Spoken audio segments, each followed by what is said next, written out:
দেশীয় জাত, আধুনিক প্রযুক্তি, প্রাণী সম্পদে হবে উন্নতি, এই প্রতিপাদ্যকে সামনে রেখে ঝিনাইদহের মহেশপুরে খামারিদের উদ্বুদ্ধ করতে উৎসবমুখর পরিবেশে অনুষ্ঠিত হয়েছে প্রাণী সম্পদ প্রদর্শনী মেলা। বুধবার সকাল 11টায় উপজেলা প্রাণী সম্পদ চত্বরে প্রাণী সম্পদ ও ডেইরি উন্নয়ন প্রকল্পের সহযোগিতায় দিনব্যাপী এই প্রদর্শনী মেলার আয়োজন করা হয়।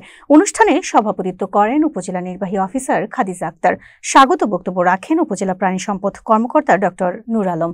বিশেষ অতিথি হিসেবে বক্তব্য দেন উপজেলা কৃষি কর্মকর্তা ইয়াসমিন সুলতানা, অফিসার ইনচার্জ তদন্ত সাজ্জাদ হোসেন, খামারি মোহাম্মদ ইসমাইল হোসেন পলাশ এবং হোসেনারা প্রমুখ। প্রদর্শনীতে উপজেলার বিভিন্ন এলাকা থেকে খামারিরা 10টি স্টলে তাদের পালনকৃত উন্নত জাতের গরু, ছাগল, গারল, হাঁস, মুরগি, কবুতর, বিড়াল সহ নানা ধরনের পশু পাখি প্রদর্শন করেন।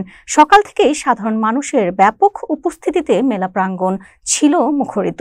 দিনব্যাপী প্রদর্শনী শেষে বিভিন্ন ক্যাটাগরিতে নির্বাচিত খামারিদের মাঝে পুরস্কার বিতরণের মধ্য দিয়ে মেলার সমাপ্তি ঘোষণা করা হয়।